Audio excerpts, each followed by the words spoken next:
My first opportunity to enjoy the inspiring personality of our special guest, Representative Tammy Duckworth, took place at a profession research meeting in Chicago several years ago. She came and spoke to us during the lunch period, and immediately you knew that she was someone special. However, it was really during our AOPA policy forum where I was able to feel the passion that she has about healthcare and making sure that we provide the essential high-quality care that all of our patients need. Her pursuit of a PhD in political science at Northern Illinois University also involved working at the School of Nursing. She was researching public health and environmental causes of cancer. This was her first brush with world health care.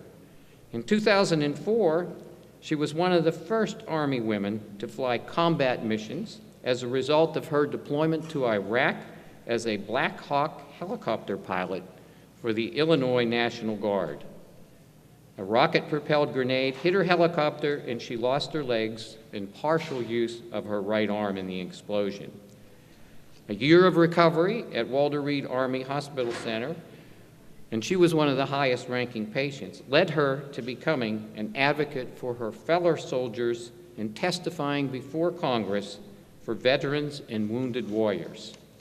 A narrow loss for an Illinois congressional seat in 2006 was followed by her appointment to director of the Illinois Department of Veterans Affairs, where she introduced numerous innovative programs to improve veterans' access to housing and health care.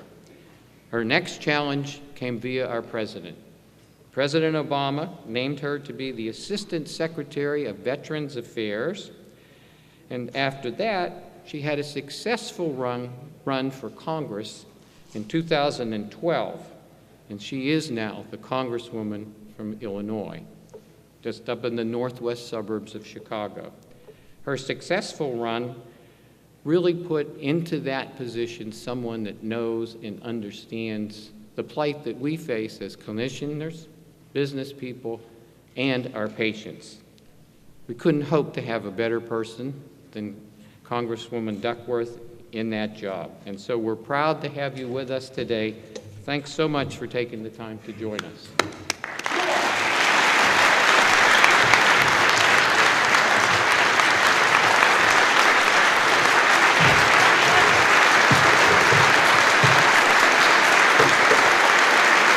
Thank you. Thank you. This is great. Wow, what a great room. Well, thank you, and thank you, Tom, for and the AOPA Board of Directors for having me here at this wonderful event, and the work that you do for thousands of Americans who face great challenges are so important.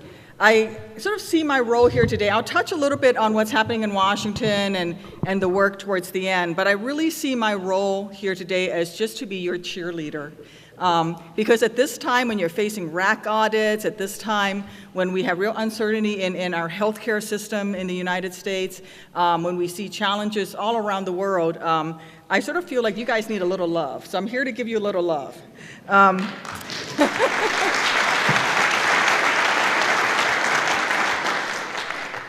I couldn't be here today, and I couldn't be in Washington doing the job that I'm doing were it not for this organization and were it not for your peers. When I was wounded in Iraq and I woke up at Walter Reed 11 days later, there had been a lot going on while I was unconscious. And one of the questions that had been going on between my husband and our surgeons was whether or not to make me into a hip dysartic, because I have very little left on my right side, about an inch left. And at the time, the surgeons at Walter Reed just automatically made everybody a hip dysartic if your residual limb was less than 2 or 3 inches. They just did it. And I wake up to having to make this decision right after I found out that I was a double amputee. And I wanted to fly again. You talk to any soldier, airman, Marine, coastie, sailor, laying in a hospital bed in any military facility, any VA facility, and you say, what do you want to do? What do you want to do next, son? They all say the same thing. I want to go back to my unit, sir. I want to get ready. I want to get better. I want to walk again. I want to put my uniform on, and I want to go back to my unit. And that's what I wanted to do. I wanted to go back and scare passengers in helicopters again, which is what I did best. And I was laying there wanting to do this, and I'm seeing a surgeon tell me that he's going to make me a hip dysartic, which would have taken that potential dream away. And at one point in the middle of the night, Dennis Clark from Iowa, I'm sure some of you have heard me tell this story, came in my room. And I was despondent because I didn't know what decision, because I have all these surgeons who have all this knowledge are telling me, this is the right thing to do, this is how we've always done it, this is the best thing for you, you're going to recover faster, move on with your life, get out of the Army, you're going to go on and do other things, go back, get your PhD, become a college professor, you'll be fine. But that's not what I wanted in my heart. And Dennis Clark came into my room, and it was after he'd been taking care of patients all day long, and he came and he stood next to my hospital bed, and he goes, I'm one of the prosthetists here, and I make limbs, and I'm talking to him. I said, do you think I could ever walk efficiently again? He goes, sure, we can get you there. And I said, what about if I become a hip dysartic? And he said, well, you can still be able to walk, but what is it that you want to do, Tammy? And he was the first person to really, in the healthcare field, who really listened to me as to what I wanted to do. And I told him, and he said, and I said, I don't know if I should let the surgeons take the rest of my leg. And he said, well, I can't make that decision for you, but I can tell you this. I am willing to work and make as many new sockets for you as it will take to fit you the way you are if you're willing to let me fail. And it may take 4, 5, it may take 3 dozen tries, but if you're willing to keep working with me, I'm willing to keep working with you, and we're going to figure out a way to make this happen. And it was a sliver of hope, really a thread, but I hung on to that thread of hope for dear life, because to me it was a lifeline, because I had nothing else. And that prosthetist gave me the sliver of hope that got me through that night, and the next day, and the next day. And if he'd not been there, I probably would have emerged on the other end, but it would have been a lot longer, because he gave me a mission, and he gave me a way forward, and he said he was on my team. So I thank you for what you do, because if Dennis did that for me, I know you, each and every one of you, is doing that for your patient. So thank you.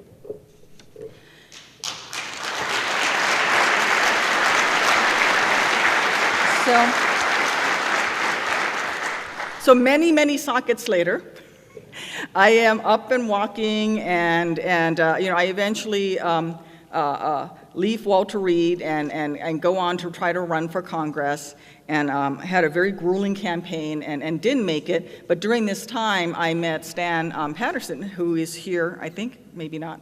He's in the back. Stan, took me under his wing. I would come down to Orlando, and he was fitting me. He's very, he does a lot, and he was very, very creative. And then that's when I learned the patient side of what you do, because Stan would help me with liners, some innovative liners he was working on, and then I would do things like go to Hawaii and try to, water ski and surf and do things with them. And I'd be in Hawaii, I'm like, I know you gave me 3 liners, but I've ripped them all, and I'm here for another week, help! And he would overnight things to me so I could keep trying things and adjusting things. And just that patience and being willing to listen to us and help us move forward, because so much of the gain is incremental, was something that was really critical for me, and really helped me sort of move into the next phase as a patient and in my life, because as I was going through all of these fittings, and I was going through the development of how I am and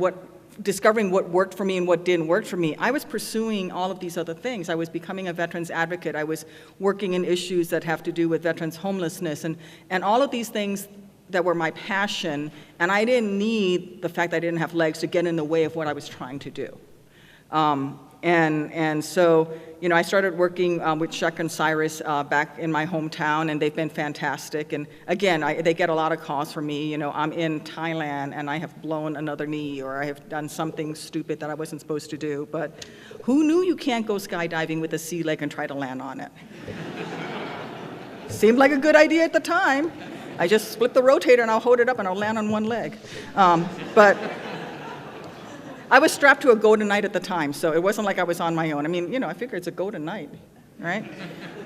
By the way, the pictures are fabulous because they said, you know, if the pictures don't turn out right, we could do this again. And I went, oh, hell no. I was screaming like a little girl on the inside, but those photos, because I wasn't doing that twice. But you know, and my whole point that I'm saying is that I was able to pursue my life and pursue a career and enjoy my playtime and do all of that because my body didn't get in my way. And your body should never get in the way of what you're trying to do and the life that you want to live, you know, and be as fulfilled as you want to be. And what you do helps with that. And that's why, you know, now that I'm in the job that I'm in, I think it's so critical for me to play a role, especially with my colleagues who don't understand.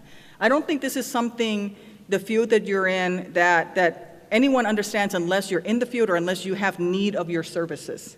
Unless you have a family member who needs this, you don't get it. You don't understand why, you know, prosthetics are such a deeply personal fit and why it's not an off-the-shelf item and why, you know, these are things that take trial and error, and what works for that guy may not work for me, even though we're both bilaterals, you know, AKBKs, because we're all very different. And I sort of see that is my role in Washington, and this sort of goes to some of the legislation that you're working on, and I'm glad that you're here, and I'm glad that your legislative team is really, you know, stepping up and bringing legislation to us so that I have things to work on. But I'm here to challenge you because it's really easy to meet here and for me to come up and tell you a lot of nice stories and for both of us to feel really good about each other, and maybe we'll take some photos later, and then I go home and I've checked that box and you've checked that box and we love each other and it's all good, and then nothing happens. And then nothing happens. I need you to not let me off the hook. I need you to not let my colleagues off the hook. When you talk to your representatives, you know, everyone here when you leave should be sending a letter about RAC audits to your representative and say, you need to do this for me. You need to sign on to this new resolution to fix Medicare. You need to, you know, go talk to Tammy Duckworth and she can explain what the issue is. I need you to do this. And every one of you should be writing these letters, and every one of your family members should be writing these letters, because if I don't hear from you, then I get completely distracted by the thousands of letters that I get from other organizations, whether it is Head Start programs for kids, or it is the Syria crisis, or it is, you know, any number of things, and you will get lost in the deluge of mail. But if I get from my staff in my weekly reports that, Tammy, we got 15 letters about prosthetics and about RAC audits, and that comes on a consistent basis, or there are letters to the editor about this and it comes up on a consistent basis, I start paying more attention. And that's how members of Congress work. And it's because we are so inundated with so much to do and we're trying to do everything that we can't get to everything. So you have to be a real loud, squeaky wheel so that we can focus on you. And I challenge you to do that. And I don't want you to just write these letters and say, I hope you'll support us. I hope you'll support greater amputee access to prosthetic care. I hope you'll support, you know, our professionalization of our field and licensure. Because then I can just say, yes, I do, and say, I've done it. I need you to give me very specific, sign on to this bill. And then write another letter if they haven't signed on in 6 months, because you can check that on the webpage. And write another letter, hey, I sent you a letter asking you to sign on to the bill. Can you tell me why you did not? What is your reasoning? And hold us accountable, because we work for you. We are public servant. And the important part of that phrase is servant. We are your servant in Washington, and we should be held accountable by the people that we serve. But I need you to help me do that, because that makes it a lot easier for me to go to my colleagues and say, hey, did you get a letter from someone in your district? Can I get you to sign on to this bill so we can pass this legislation, so we can talk to CMS about why is it that they are paying auditors based on the number of audits that they complete and not on the actual successfulness and verifiability of the audits that they're doing? And then that allows me to have the firepower behind me to go do that. And I know you do a lot already, and I know that you are small business owners and you're barely hanging on, holding your business together, and you're carrying this debt load because you're not getting paid by Medicare the way you should. And I know that I'm asking you to do a little more. But I also happen to know that you are all very passionate about what you do, and I am going to capitalize on that. I'm going to tell you another story. So on the day I was shot down, wait, how many vets do we have here? Do we have vets? Raise hands. All right. I love my vets. Thank you. How many? Any Vietnam vets? All right. Guys flew in Hueys? All right, there you go. So one of the things that we had in my unit when we went to Iraq to serve was that we have Vietnam helicopter pilots who were still flying. They were high school to flight school guys, so at like 18, they went off and then they served in Vietnam, and they were still flying when we went to Iraq. And we had crew chiefs, the guys who maintained the aircraft, who were also Vietnam veterans. And one of the things they taught our new young crew chiefs was that in your body armor, there are two ceramic plates, one in the front and one in the back. And they said, take the one in the back and sit on it. Don't wear it, sit on it, because you're in the sky and the bad guys start shooting up. Guess what tends to get hit? Right? So in my aircraft, my door gunner, a very nice young man, big, just farm kid, good kid from central Illinois. He's not a farm kid, his dad worked for Caterpillar, but you know, he's just salt of the earth kind of family, you know, this big kid who, the first job I gave him when he joined the unit was to stencil my name on my foot lockers. And I made sure that he had adult supervision, because you can misspell Duckworth in fun and interesting ways. Think about it. You can have all sorts of fun with the commander's foot locker, and everything that has her name on it could be accidentally misspelled. Oh dear. But on this day, he was my door gunner. And of course, being Kurt, he didn't listen to the Vietnam vets, and he didn't sit on his chicken plate. He was just wearing it. And of course, when we were in the aircraft, when we got hit, and you know, I lose both my legs. My crew chief almost loses his leg. Kurt gets the magic wound, which is he got shot in the butt, right in his tailbone. And the thing about Kurt is that, you know, we landed the aircraft, I pass out, there's pandemonium, we're trying to get everyone rescued, I'm sleeping nicely, missing all of this panic. Kurt is bleeding profusely because he's hit in his tailbone. You can't really put a tourniquet on yourself when you're shot in the ass. He is going into shock. He is scared out of his mind. We're landing 400 yards from where the bad guys are. But you know what he did? He did exactly what every young American GI has ever done, going back to Lexington and Concord. He took his weapon and he stumbled towards where the bad guys were headed towards us. And he stood the perimeter. And I talked to him later and I said, why didn't you run for the second aircraft? They were carrying me out. They were carrying the crew chief out. Everybody was headed that way. Why did you stand on that side between us and the bad guys? And he said, because it was my job. And he said, you know, I just decided, Tammy. And he said, look, I was scared. My weapon jammed, and I had to I had to unjam it, and I saw the round went through the air, and I thought, oh shit, there's one bullet I may need, and I was, you know, I didn't know but I was scared, but I just decided. Other guys have stood the perimeter before me, and there will be people to stand the perimeter on other days, but on this day, I was your door gunner, and on this day, this was my job, and they were not going to get through me. He made that decision.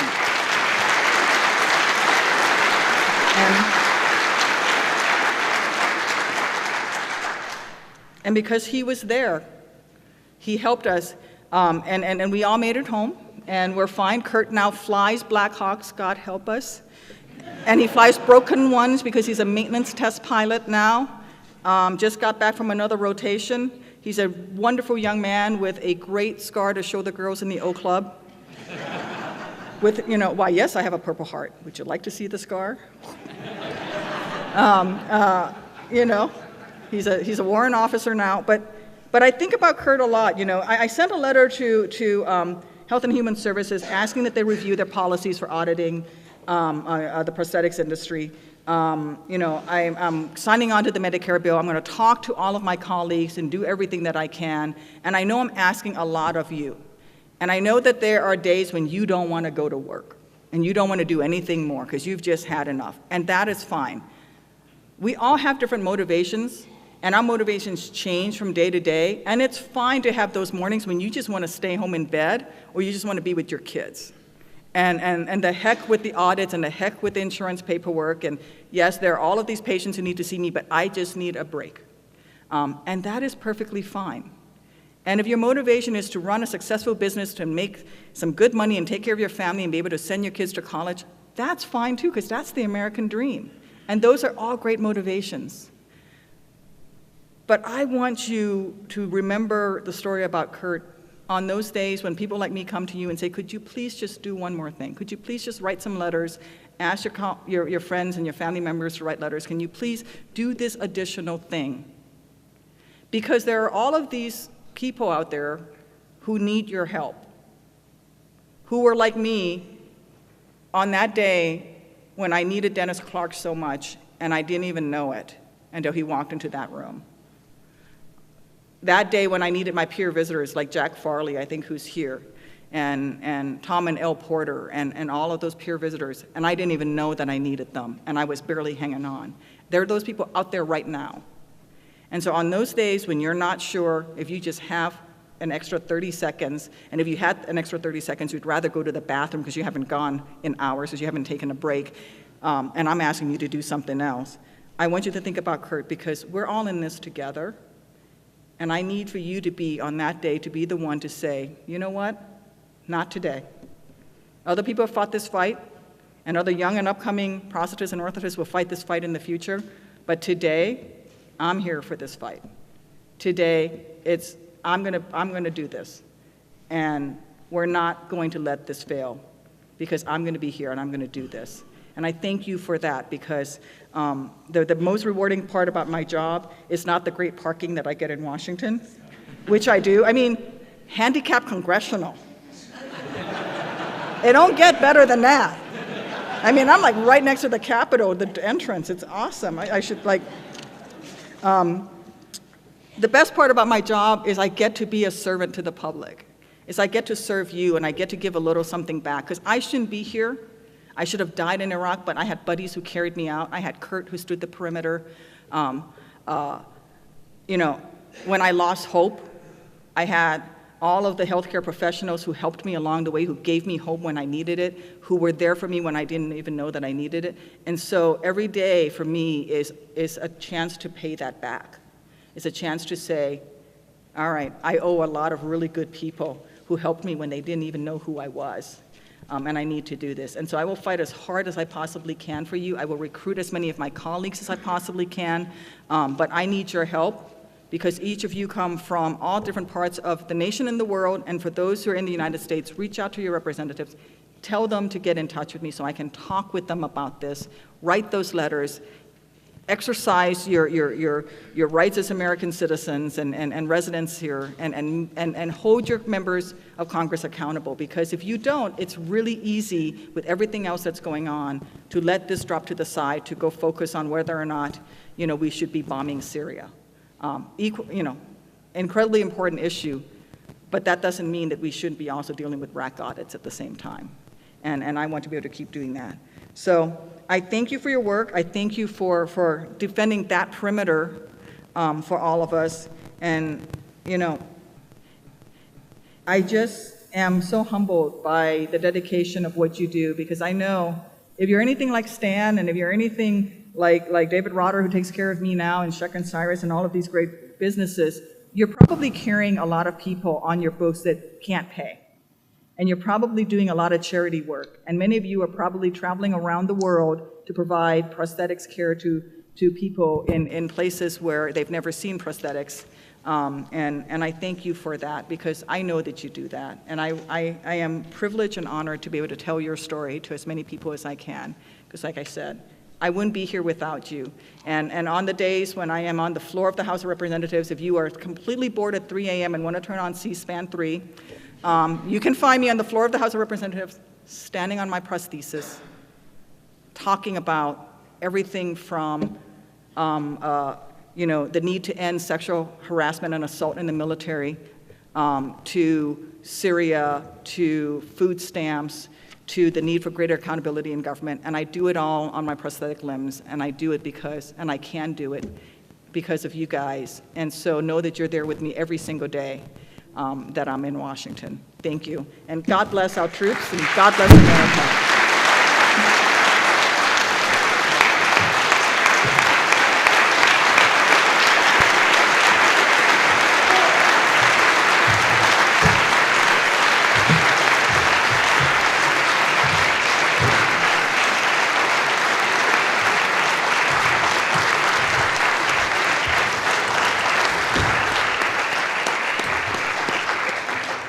Wow, that is really, really something. Thank you. Thank you very much. You continue to make us proud, not only for your service, because that goes above and beyond the call of duty, but also for the dedication that you exhibit as a representative in the House of Representatives, and we certainly appreciate it.